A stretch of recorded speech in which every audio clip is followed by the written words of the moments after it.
صلى الله على محمد صلى الله عليه وسلم. Chapter on what is said regarding a man who helps his companion to perform ablution by pouring water for him.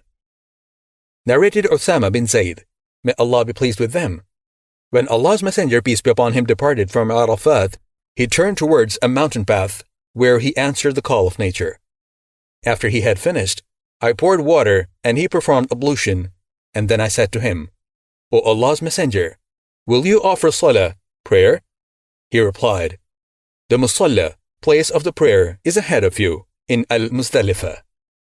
Narrated Al-Mughira bin Shu'bah, may Allah be pleased with him.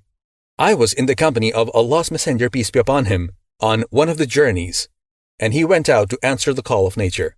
And after he finished, I poured water, and he performed ablution. He washed his face, forearms, and passed his wet hand over his head and over the two khuffayn, two leather socks.